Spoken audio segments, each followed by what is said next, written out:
नमस्कार। आज इस वीडियो में सुनेंगे गोपा अष्टमी व्रत की कथा। कार्तिक शुक्ल पक्ष अष्टमी तिथि को गोपा अष्टमी के रूप में मनाया जाता है। एक दिन भगवान श्री कृष्ण ने गौचारण की लीला आरंभ की थी। इस दिन बछड़े सहित गाय का पूजन करने का विधान है। इस दिन प्रातः काल उठकर नित्य कर्म से निवृत्त होकर स्नान करते हैं। प्रातः काल ही गौ और उनके बछड़ों को भी स्नान कराया जाता है। गौ माता के अंगों में मेहंदी, रोली, हल्दी आदि के थापे लगाए जाते हैं। गायों को सजाया जाता है। प्रातः काल ही धूप, दीप, पुष्प, अक्षत, रोली, गुड़, जलेबी, वस्त्र और जल से गौ माता की पूजा की जाती है और आरती उतारी जाती है। पूजन के बाद गौ ग्रास निकाला जाता है। गौ माता की परिक्रमा की जाती है। परिक्रमा के बाद गौओं के साथ कुछ दूर तक चला जाता है। भगवान ने जब छठे वर्ष की आयु में प्रवेश किया तब एक दिन भगवान माता यशोदा से बोले, मैया अब हम बड़े हो गए हैं। मैया यशोदा बोली, अच्छा लला, अब तो बड़े हो गए हो तो बताओ अब क्या करें। तभी भगवान श्री कृष्ण ने कहा, अब हम बछड़े चराने नहीं जाएंगे, अब हम गाय चराएंगे। मैया ने कहा, ठीक है बाबा, बाबा से पूछ लो। मैया के इतना कहते ही झट से भगवान नंद बाबा से पूछने पहुंच गए।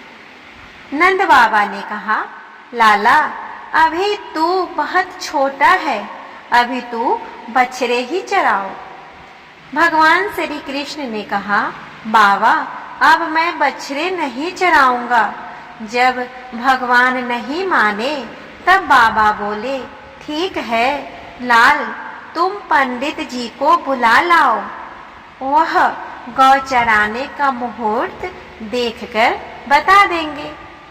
बाबा की बात सुनकर भगवान झट से पंडित जी के पास पहुँचे और बोले, पंडित जी आपको बाबा ने बुलाया है, गौचारण का मुहूर्त देखना है। आप आज ही का मुहूर्त बता देना, मैं आपको बहुत सारा माखन दूंगा। पंडित जी नंद बाबा के पास पहुँचे और बार बार पंचांग देखकर गणना करने लगे। तब नंद बाबा ने पूछा, पंडित जी की बात है, आप बार बार क्या गिन रहे हैं। पंडित जी बोले, क्या बताए नंद बाबा जी, केवल आज का ही मुहूर्त निकल रहा है, इसके बाद तो एक वर्ष तक कोई मुहूर्त नहीं है। पंडित जी की बात सुनकर नंद बाबा ने भगवान को गौचारण की स्वीकृति दे दी।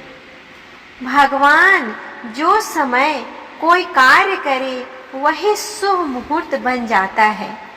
उसी दिन भगवान ने गौचारण आरंभ किया और वह शुभ तिथि थी कार्तिक मास में शुक्ल पक्ष अष्टमी। भगवान के गौचारण आरंभ करने के कारण यह तिथि गोपा अष्टमी कहलाई।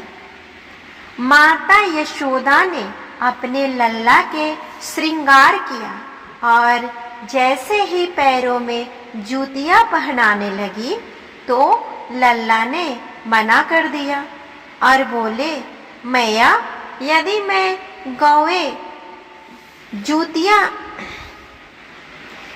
मेरी गौएं जूतियां नहीं पहनती तो मैं कैसे पहन सकता हूँ। यदि पहना शक्ति हो तो उन सभी को भी जूतियां पहना दो। और भगवान जब तक वृंदावन में रहे, भगवान ने कभी पैरों में जूतियां नहीं पहनी। आगे आगे गाय और उनके पीछे बांसुरी बजाते भगवान, उनके पीछे बलराम और श्री कृष्ण के यश का गान करते हुए ग्वाल गोपाल इस प्रकार से विहार करते हुए भगवान ने उस वन में प्रवेश किया जब से भगवान की गौचारण लीला का आरंभ हुआ। जब भगवान गौवे चराते हुए वृंदावन जाते, तब उनके चरणों से वृंदावन की भूमि अत्यंत पावन हो जाती थी। वह वन गौवे के लिए हरी भरी घास से युक्त एवं रंग बिरंगे पुष्पों की खान बन जाता था। इस तरह हमने सुना गोपा अष्टमी व्रत की कथा और इससे जुड़ी अत्यंत ही प्राचीन और वैदिक कहानी। उम्मीद करती हूँ आप सभी को यह कथा अच्छा लग रहा होगा। कैसा लगा प्लीज कमेंट करके बताएं, और अगर अच्छा लगे तो प्लीज मेरे चैनल को भी सब्सक्राइब कर ले और बेल आइकन को दबाना ना भूलें। आप सभी को मेरे तरफ से भी गोपा अष्टमी की हार्दिक शुभकामनाएं।